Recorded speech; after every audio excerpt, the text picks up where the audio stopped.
Évangile de Marc, chapitre 15. Dès le matin, les principaux sacrificateurs tinrent conseil avec les anciens et les scribes et tout le Sanhédrin. Après avoir lié Jésus, ils l'emmenèrent et le livrèrent à Pilate. Pilate l'interrogea. « Es-tu le roi des Juifs ?» Jésus lui répondit, « Tu le dis. » Les principaux sacrificateurs portaient contre lui plusieurs accusations. Pilate l'interrogea de nouveau, « Ne réponds-tu rien ? Vois de combien de choses il t'accuse. » Et Jésus ne fit plus aucune réponse, ce qui étonna Pilate. À chaque fête, il relâchait un prisonnier, celui que demandait la foule. Il y avait en prison un nommé Barabbas avec ses complices, pour un meurtre qu'il avait commis dans une sédition. La foule, étant montée, se mit à demander ce qu'il avait coutume de leur accorder. Pilate leur répondit, « Voulez-vous que je vous relâche le roi des Juifs ?» Car il savait que c'était par envie que les principaux sacrificateurs l'avaient livré. Mais les chefs des sacrificateurs excitèrent la foule, afin que Pilate leur relâchât plutôt Barabbas. Pilate, reprenant la parole, leur dit, « Que voulez-vous donc que je fasse de celui que vous appelez le roi des Juifs ?» Ils crièrent de nouveau, « Crucifie-le !» Pilate leur dit, « Mais quel mal a-t-il fait ?» Et ils crièrent encore plus fort, « Crucifie-le !» Pilate, voulant satisfaire la foule, leur relâcha Barabbas et, après avoir fait battre de verges Jésus, il leur livra pour être crucifié. Les soldats conduisirent Jésus dans l'intérieur de la cour, c'est-à-dire dans le prétoire, et ils assemblèrent toute la cohorte. Ils le revêtirent de pourpre et posèrent sur sa tête une couronne d'épines qu'ils avaient tressée.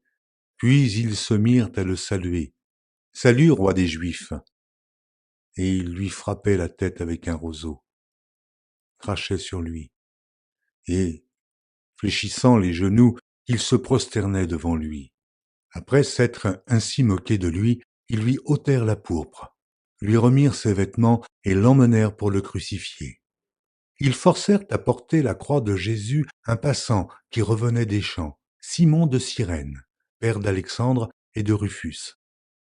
Et ils conduisirent Jésus au lieu nommé Golgotha, ce qui signifie lieu du crâne. Ils lui donnèrent à boire du vin mêlé de myrrhe, mais il ne le prit pas.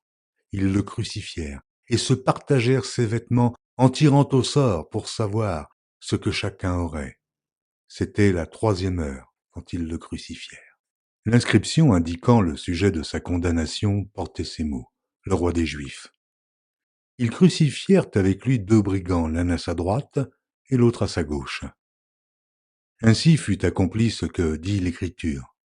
Il a été mis au nombre des malfaiteurs. Les passants l'injuriaient et secouaient la tête en disant, « Et toi, qui détruis le temple et qui le rebâtit en 3 jours?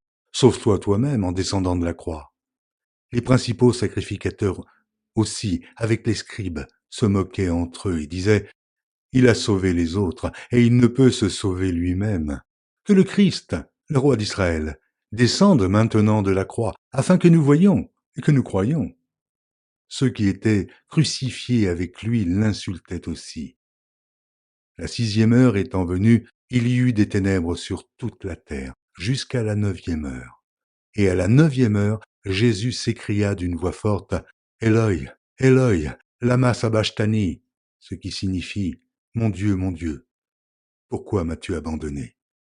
Quelques-uns de ceux qui étaient là, l'ayant entendu dire, « Voici, il appelle Élie. » Et l'un d'eux courut remplir une éponge de vinaigre, et l'ayant fixé à un roseau, il lui donna à boire en disant, « Laissez, voyons si Élie viendra le descendre. » Mais Jésus, ayant poussé un grand cri, expira. Le voile du temple se déchira en 2, depuis le haut jusqu'en bas. Le centenier qui était en face de Jésus, voyant qu'il avait expiré de la sorte, dit, « Assurément, cet homme était fils de Dieu. » Il y avait aussi des femmes qui regardaient de loin. Parmi elles était Marie de Magdala, Marie, mère de Jacques le mineur, et de José et Salomé, qui le suivaient et le servaient lorsqu'il était en Galilée. et plusieurs autres qui étaient montés avec lui à Jérusalem.